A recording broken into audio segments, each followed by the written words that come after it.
Hello and welcome to Illumination Podcast with Nick and KISMA. I'm Nick, and today you're going to hear a true confession from yours truly. It all started with cheese.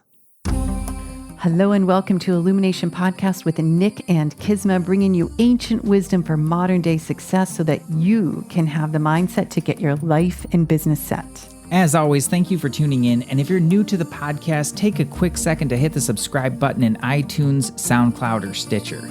If you want to get the inside info for this and every episode, as well as some free gifts, go to illuminationacademy.net/podcasts. And now let's dive in to get your mindset for your life and business set.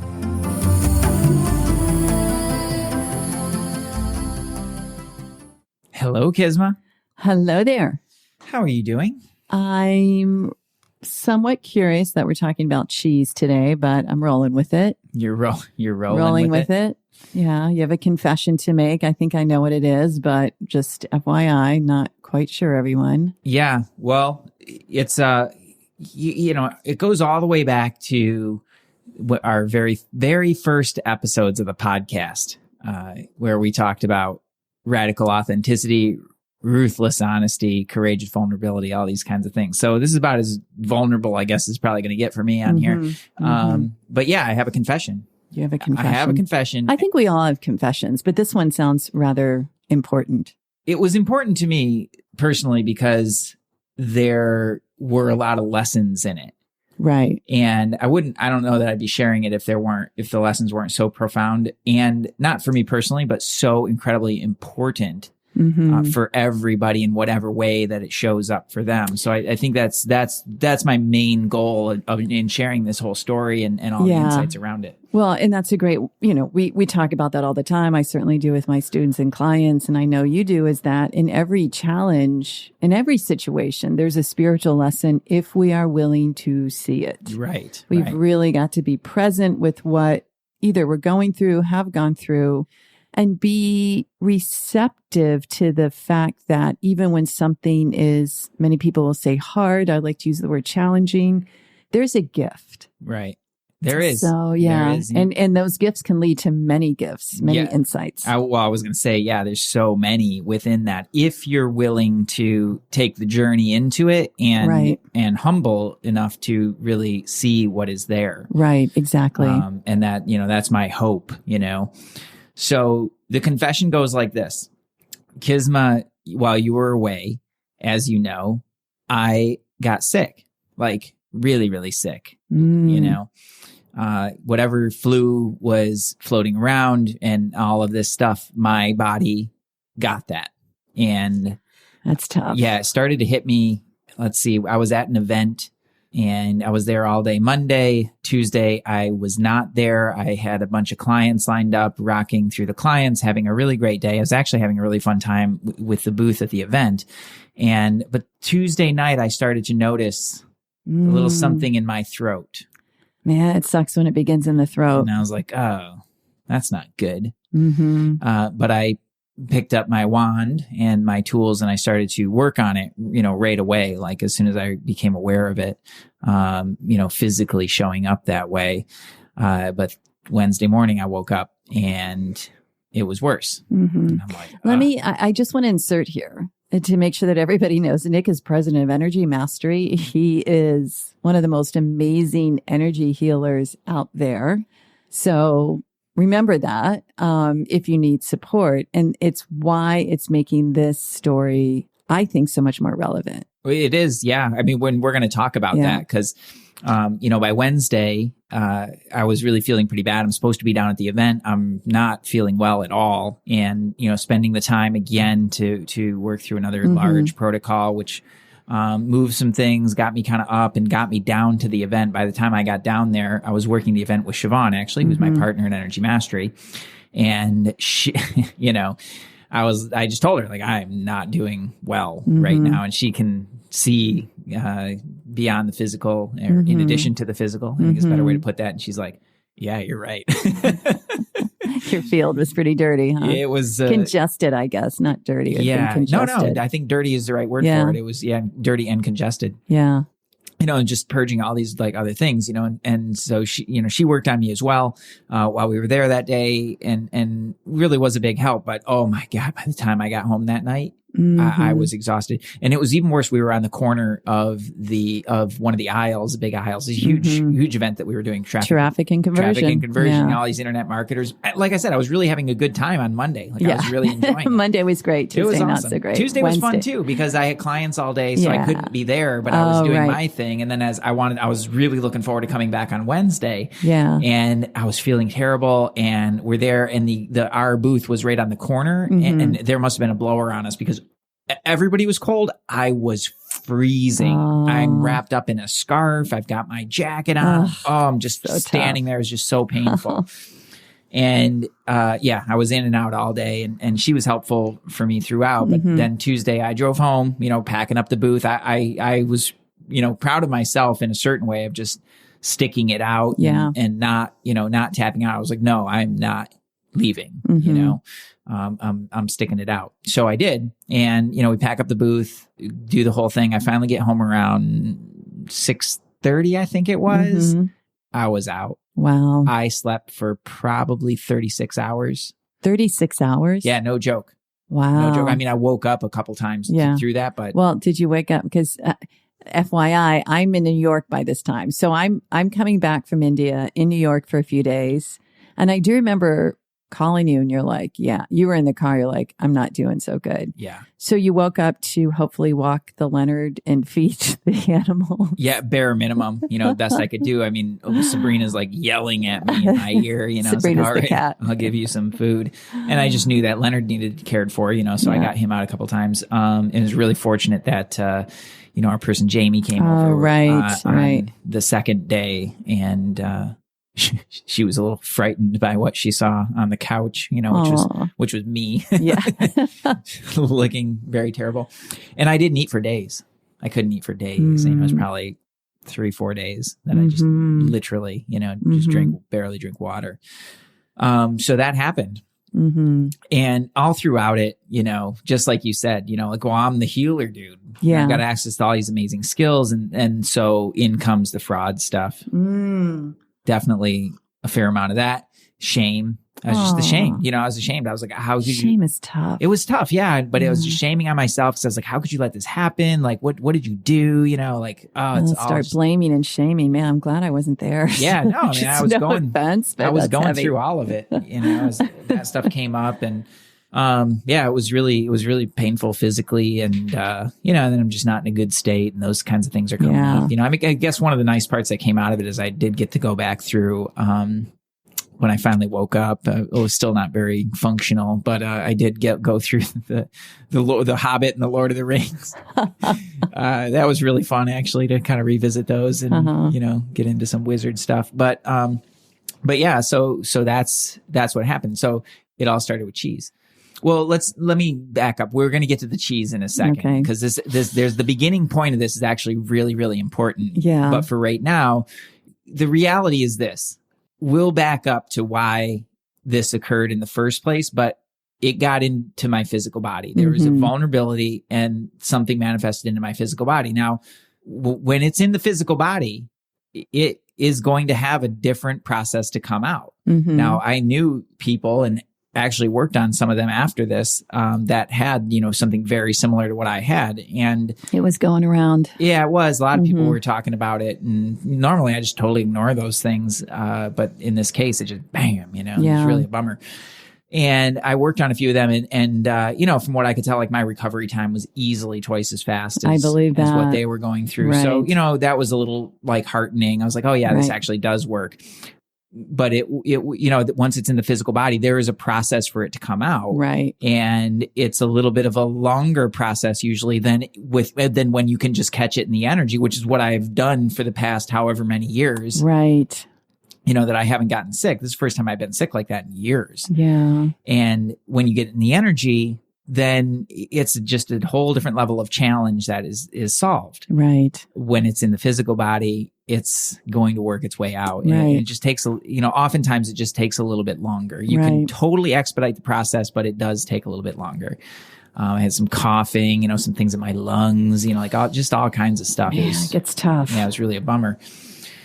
So then I just started, and really just doubling down on all my stuff and working my way through it. And I did recover, I thought fairly quickly. I don't know. By the time I was feeling pretty good, by the time I saw you, I was not behaving at my best. So it just public apology to you here that I just really wasn't in my best self when you arrived. Okay. I don't know if any of you have friends, partners, family members who, when they get sick, they like turn into some weird creation that you have no idea what they are. That happens to Nick. He gets like I'm just like, what happened? And you just would not, I think the thing is, like, you bounced back because of your ability to do the work on yourself and to a place of functioning and working, whatever. But it was like, there was still kind of an alignment that needed to happen with yourself again. And it was just like, it wasn't you. It was very strange. Yeah. And throw on top of this, just FYI for the audience, KISMA's been gone for a month at that point. Yeah, I was gone. I think he was kind of annoyed. So, no. I mean, I missed you, but I would never. You wouldn't say that. I would never stop you from doing you things, but I do miss you when you go, but I know how important it is, and I'm so happy. But yeah, so I'm apart from her for a month, and then she comes back, and I'm a little bit of a mess. And I know, I'm like, I'm home. And I'm like, it wasn't fun. Yeah, that was a public apology. So accept it. We're good now. Yeah, but that was a bummer. So that's what happened. Mm-hmm. And that's where I wound up and then kind of working my way through it. But it all started with cheese. So what's this thing with cheese? I think we might have a lot of cheese lovers out there. We might also have a lot of vegan, like whatever, but cheese. Yeah. So KISMA went away. She's gone. And there's a certain part of me I actually enjoy when you're gone. Yeah, we get stuff done. We have space. We do, it's really important. I was really quite productive and, really having a good time actually for a large part of it until that happened. But it started with the cheese. So I love Chef's Table. Yeah. So good. Great show. And I'll geek out on these episodes. And there was one lady in particular, I don't remember which episode it was or what her name was, but she got super into bread and like just making the perfect bread, she's kind of an obsessive personality. And then she got super into cheese, and then she put them together and of course, she bread, where there's bread, there's cheese, where there's cheese, there's bread. Yeah, we know this is a fact. They go together in just so many ways that are so delicious. And anyway, and I had been running across this recipe for French onion grilled cheese sandwiches, right? So it's Gruyere cheese. It's got like sage butter in it, no thyme butter, and oh my god, it's just they're so good. They're so good. And I've been I've really been enjoying cooking, so it's like I was kind of playing with it and really wanting to like perfect it. And I did a good job, but it took me a lot of tries to really, and I was just chowing on these things. Yeah. And so what was happening that I really wasn't aware of while I was doing that, because I was just thinking like, oh, it's fine. Like, I know I probably shouldn't be eating this much bread and cheese, but whatever, I can clean it up. And the cheese really started to make me kind of lazy. Slows down your system. Yeah. It does kind of slow down the system. And so then I'd have the cheese, I'd have that for dinner. And then I would know that, you should probably do some work to clean that up. Then I'd be like, I'll do it in the morning. Oh, so you ate grilled cheese. Then you didn't do the work at night to clean it up, which would be like he'd be working on his intestinal or solar plexus or whatever. Yeah, I'd use like the abdominal. Yeah. And protocol. Then you went to bed and slept peacefully. Yeah. Until you did. I'd go to bed and then I'd want to do it in the morning. I'd be like, oh yeah, I'll just do it in the morning. And then I was waking up and I'd wake up a little bit later, and then I would be a little bit rushed and I wouldn't spend as much time, I'm not really doing it. And then I would do the same thing, right? Staying up a little bit later, sleeping in a little bit later, and doing this whole thing. And what that was doing without really my knowledge, was creating a vulnerability in my system. Yeah. Starting in your gut. Yeah. Starting in the gut, which is super, super important for your health. So important. Gut health is very important. So little by little, I'm going down this train and it's creating this vulnerability in my system, and boom, then the vulnerability is there. So what it really showed to me was, especially around like the shame, the doubt, the fraud thing, like, oh, like this doesn't work. And it's like, I've seen this work like so many times. Like, why did this not work for me? Like, what did I do? That kind of stuff. I was a little shocked that my brain started to go to those places. Like, what happened to me, kind of stuff. But the reality of it is that if you have the best medication in the world, like the most, amazing super pill that's going to fix everything in your life, it does you absolutely no good if it sits in the bottle. This is so true. You have to take it. So it's the same thing with all the energy tools. Like we've got all these hacks, all these different hacks, in order to keep yourself really moving throughout the day. Simple little things that you can do, as well as some bigger, deeper protocols. And I was doing very little of it. I was sleeping in later, not getting up, not doing the thing, or going, kind of quickly through it, not really paying attention to that part. And then throughout the day, I'm a little sluggish because my system's, just not really up to par. Not for the work that I'm doing. And then I'm, having a little bit more caffeine. I'm not moving my body enough, not doing all the things that I know beyond knowing work. I'm just not doing them. Right. So that therein lies vulnerability. Yeah, like, for sure. And it opens up that place for something to manifest physically in the body, and then boom. And just to insert for our listeners, like, hopefully most of you take a shower every day. We're so used to like bathing, showering our bodies every day. So the energy work that we do is like bathing, showering our auric strata field, our chakras. And we're really diligent because both Nick and I work on a lot of people. And this is what we do as well for students and clients. So it's kind of like, Nick, you're describing the equivalent of, I just decided not to really wash myself. Exactly. Yeah. Yeah. It's exactly it. Oh, I'm just not going to brush my teeth for like a week. It's kind of like that, but it's interesting that, people will, that's one thing that a lot of people won't miss. They're like, I will brush my teeth no matter what. For sure. But the truth of the matter is that your energy is in certain ways actually more important than that. You do brush your teeth though. And more just impactful. FYI. I did. And I did through that. Except when I was sleeping for 36 hours. I don't know that I actually did. I was just slept. But yeah, I mean, that's as important as those things in my world anyway.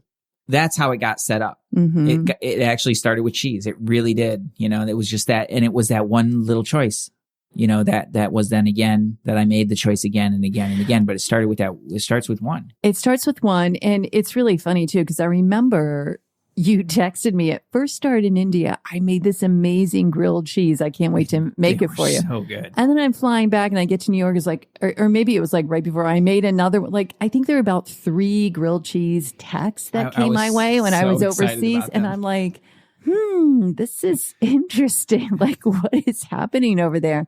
And it is, for those of you that understand the gut and the intestines, like your body works really, really hard to digest cheese and bread. Yeah. And Nick, he, because of the work that he does, like you're even more sensitive than most people, and you are required because of the work that you do and the teachers unseen and seen around you to kind of hold yourself at a different level than many, many people. Yeah, this is true. I just have less. It's the curse with the blessing. Yeah, it is. I have a little less leeway. You do.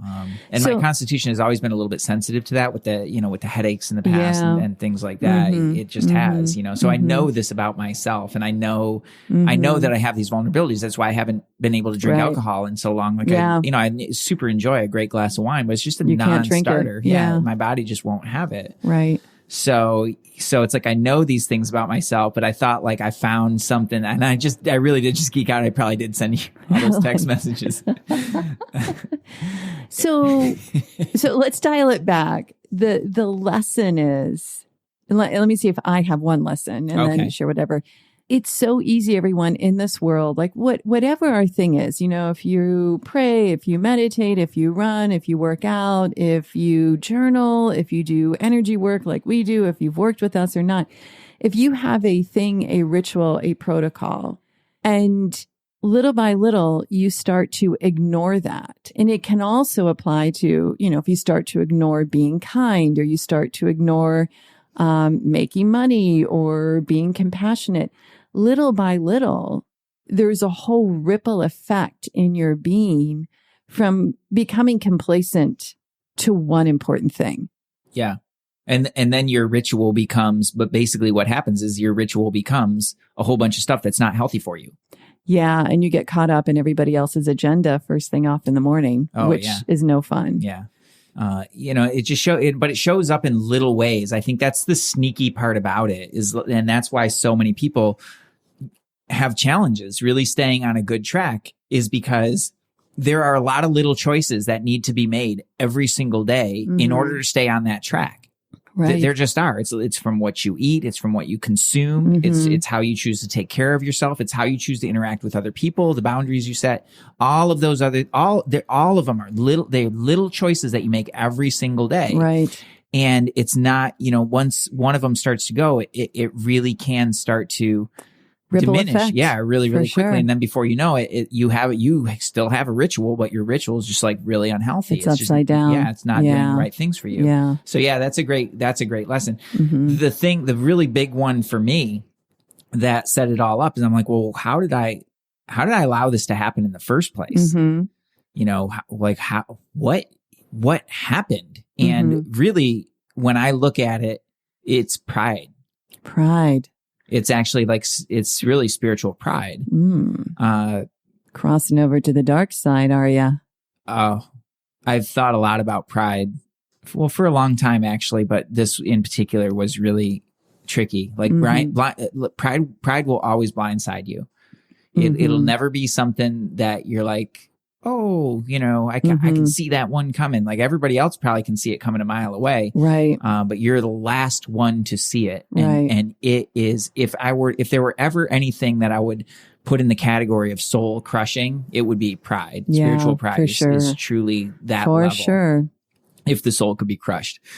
But that's what it kind of feels like, And so why do I say that? Well, I say that because I thought I had it. Yeah. I thought I could get away with it. Yeah. And so that's a low level of pride, I think. I mean, I know some people that have spiritual pride, which are actively believing they are better than everyone else and put other people down. Oh, that's not good. Yeah. You were believing you were better than yourself. I just thought I could I thought I could get away with it. Yeah.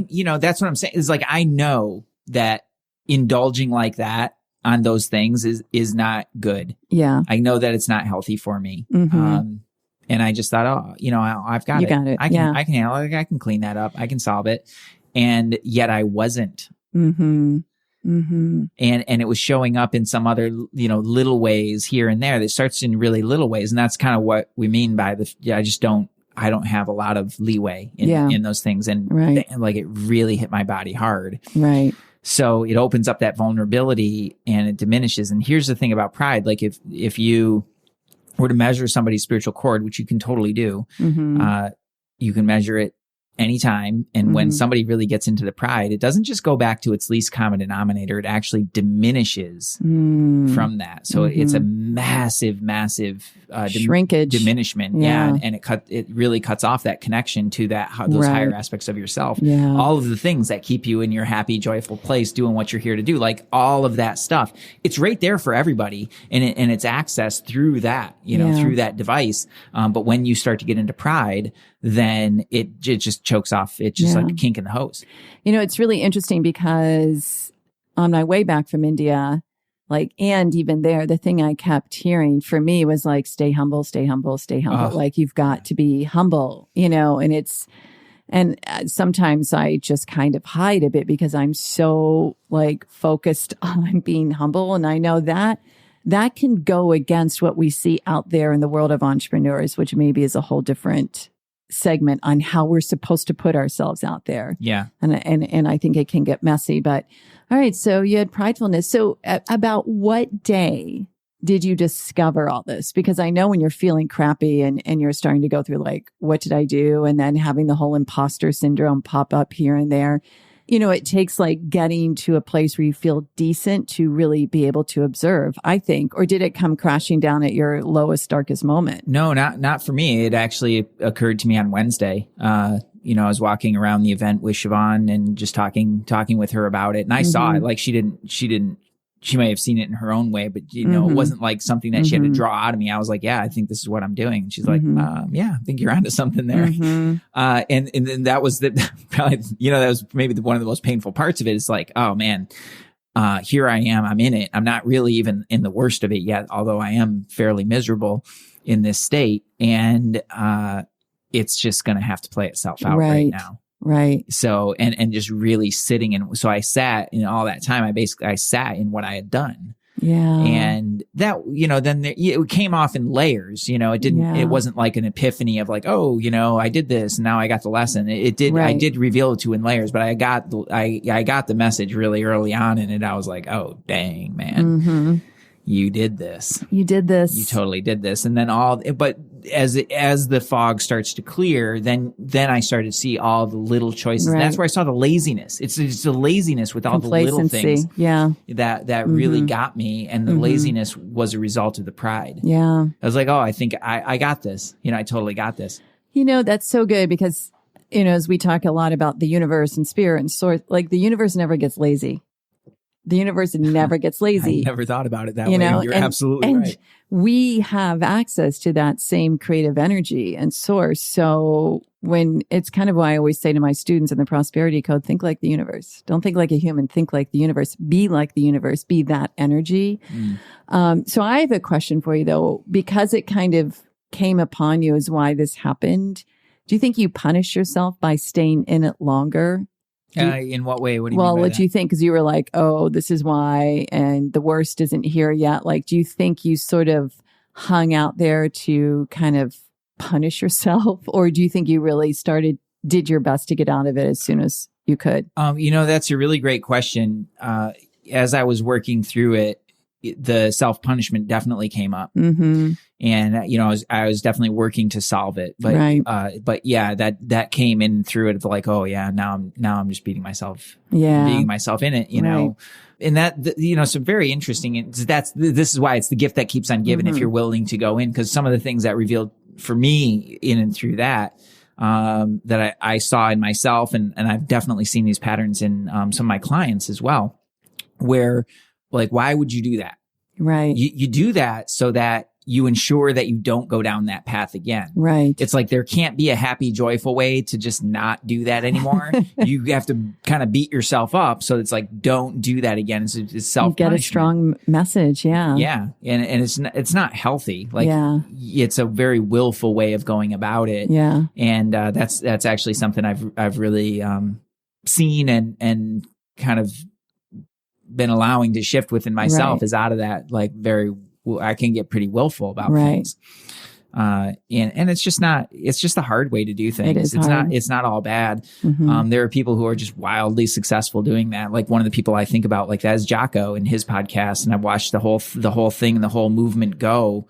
And it's just amazing. It's so cool to watch. And I really enjoy the show and everything like that. It's willful based in a lot of ways. Yeah. And there's something about that that's really attractive to me. It is. It shows a force, I think, and a power. Yeah. It creates a power. Yet at the end of the day, the real power is using will in a different way. It's like that productivity and the consistency about it that I really like. Like they're just, it's just bam. He's just like discipline is freedom, taking over the world. It's really cool to watch.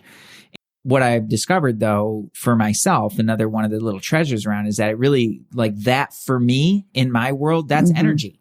Right. Like it doesn't have to be that really dense kind of forceful type of thing, like the energy, but the energy has to be consistent.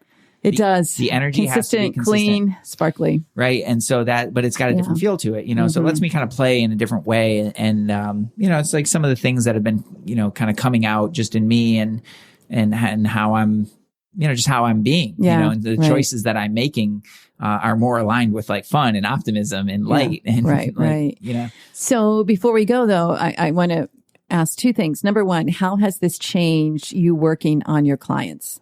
That's a great question. And I know you just did a certification today. So if anyone's interested in the Energy Mastery certification, email info@sourcemovement.com, put Energy Mastery in the subject. But for you, it's sort of like you ripped off these skins and you emerged even brighter and lighter and more tapped in and more skillful. How did that affect your teaching? Well, it allowed me to come to it with a lot more humility. It's not something I'm not one of those people necessarily like who, I see something in myself and then I immediately start teaching it to everybody. This is something that is like, it's deeply personal, and it's something that I really want to allow to just transform within me, and allow it the space to do that and to, just to be what it is, for it to really land, so that when I do teach it, I'm not teaching it. It's really just coming out of me naturally. Coming through you. Yeah. But as far as actually stepping in and teaching a class, it was really actually really lovely, because like, that's a beautiful thing about humility and faith is that's your place to let go. Yeah. Yeah. So it just allowed me to let go and let the process unfold a little bit and more run naturally. Through you.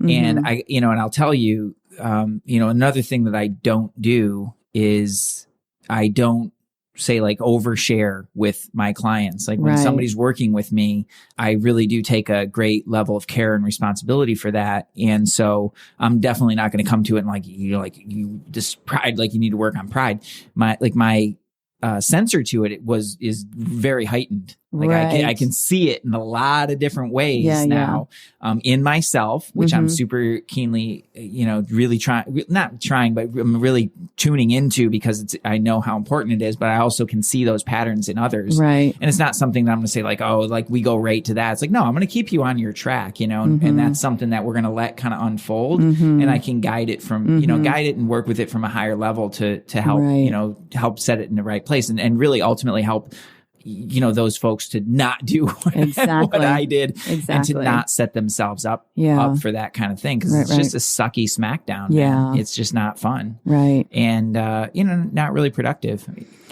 For sure. Well, it sounds like many gifts. I mean, the other thing I'm going to just swing back around, you've got your Energy Mastery certifications. You do one-on-one work with people. If anyone's interested, it's really solving mental, emotional, and physical issues. Any other tips for our listeners on how to stay on point and not tip over into whether you call it the pridefulness, the complacency, or the laziness? Well, it's a tricky prospect because it's your blind spot. Yeah. Pride, need to be right is a variation of that. Yeah. But it's always going to be your blind spot. Like literally always. That is the nature of it, is a blind spot. So what I would say, and it's no big, like you can just say, oh, you should be more humble, but like, what does that even mean? Right. And how do you do that in a healthy way? I'm with you. I think we should probably do a whole episode, really just talking about humility, from our perspectives. I think it'd be a super fun conversation and probably really helpful.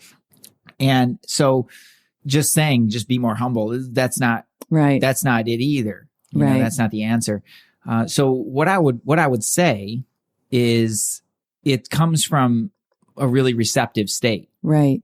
So even if you only do that for a few minutes a day, like it's something to reflect on and from that receptive state to just kind of say like, well, show me. Yeah. Ask for help. Yeah. From your guides. Show me, where could this be showing up? Right. The things that you want to look for, though, what I would say in a more physical, tangible way is, where are you saying one thing and doing another? Yeah. Out of integrity. Yeah. And just be aware of that. You know it on a certain level. Yeah. You're aware of it. Yeah. And usually we ignore it because we're like either ashamed of it or we're not really sure, like we don't want to share that or we don't want to be found out or certain things like that, so just be aware of where you're saying one thing and doing another, where you're breaking commitments with yourself. Yeah. Good one. Be aware of where you're making choices that already are not for your best. Right. So whether it's the the extra dessert, that you're just going for out of your comfort, whether it's checking out in front of the TV for longer than you should, or that you should, or is healthy for you, whether it's like kind of staying up too late, not exercising, not sleeping. Yeah. All of those things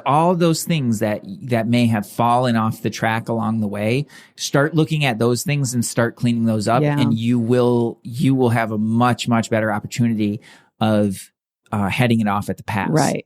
Got it. Getting it before it really comes into that smackdown like I got. Right. So those little things, and the more, this is what I've discovered, because I've definitely, been through a few layers of this as well, with the laziness. It's just mental laziness is really all it is. It is, once you see a few of them, yes, you'll see more. Yeah. And that can be, and this would be my cautionary tale around this part of it, is just like, try not to get into the shame around it. Right. But I mean, it's totally fine to look at that and be like, ooh, that's not good. And just start cleaning up one at a time. Yeah. And that's exactly right. You take Don't make it wrong. Don't make it right. Just one point, one pulse at a time. Yeah. And if you do that, then you're well on your path to just staying in your divine track. Yeah. Right.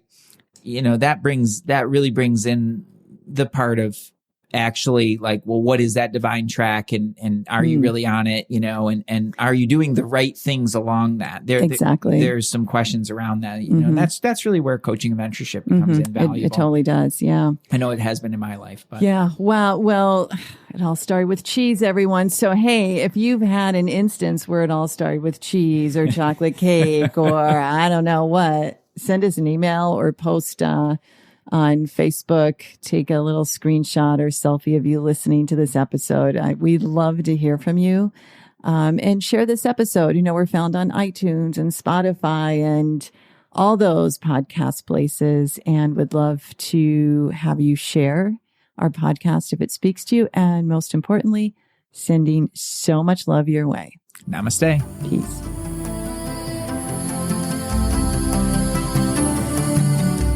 Hey, thanks for jamming with us today. And if you enjoy Illumination Podcast, please go ahead and share it with someone you love. Give us a rating, review, download our podcast.